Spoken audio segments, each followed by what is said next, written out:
insieme a macinare utili i dubbi della rete. Buonasera a tutti voi dalla TG1. Altissima attenzione tra l'Occidente e la Russia. Mosca minaccia Londra di rappresaglie per i rifornimenti di armi. Il capo del Pentagono Austin, insieme agli alleati occidentali, dobbiamo indebolire la Russia perché non minacci più i paesi vicini. Il ministro Guerini, coordinare gli aiuti. Sul campo, attacchi nel Donbass, immagini testimoniano villaggio conquistato e raso al suolo. Missili sorvolano la centrale nucleare di Zaporizhzhia. Un rischio enorme, dice Kiev, proprio nel 36esimo anniversario del disastro di Chernobyl. Allora cominciamo da Mosca. Putin, ricevendo il segretario ONU Guterres, ribadisce: senza Crimea e Donbass nessun accordo con Kiev. Andiamo in diretta dal corrispondente Sergio Paini. Sì, è durato quasi un'ora l'incontro qua a Mosca tra Putin e Guterres. Il presidente russo ha reso omaggio al tentativo del segretario generale dell'ONU. La Russia, ha detto il capo del Cremlino, sostiene le Nazioni Unite e continuerà a farlo. L'ONU è obsoleta soltanto per chi ne è ostacolato, quindi una frecciata agli Stati Uniti. Poi però Putin ha ripetuto la sua versione sull'Ucraina, ovvero siamo stati costretti a intervenire per impedire un genocidio dei russi in Donbass, e poi la Russia non ha niente a che fare con gli eventi di Bucha. Sappiamo chi ha messo in scena quella che lui chiama una provocazione servita secondo lui a bloccare i colloqui di Istanbul, ma adesso, dice Putin, senza Crimea e Donbass un accordo è impossibile. Ascoltiamoli, Putin e Guterres.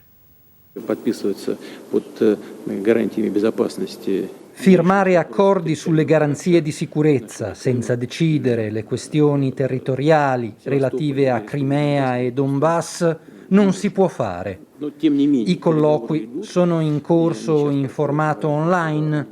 Spero che abbiano un esito positivo.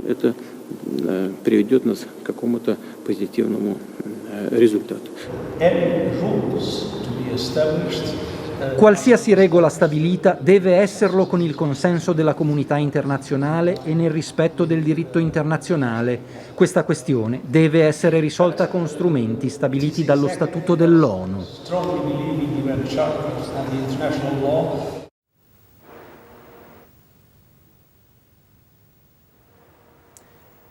Guterres ha incontrato anche il ministro degli esteri russo Lavrov, a cui ha fatto presente la necessità di corridoi umanitari a Mariupol e anche la preoccupazione per le violazioni dei diritti umani. Ma c'è un altro tema che inquieta in queste ore. La Gran Bretagna considera legittimo che le forze di Kiev colpiscano obiettivi in territorio russo per danneggiare le linee di riferimento e di rifornimento. Dura la reazione del Ministero della Difesa russo, che ha detto pronti a raid di rappresaglia se verremo attaccati con armi occidentali, e la portavoce del Ministero degli Esteri russo, Maria Zakharova, ha aggiunto: se vale questa logica, allora anche noi potremo colpire paesi NATO. Linea Roma.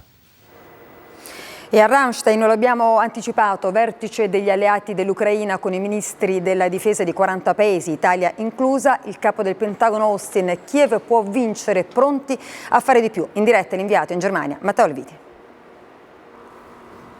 Sì, una giornata molto importante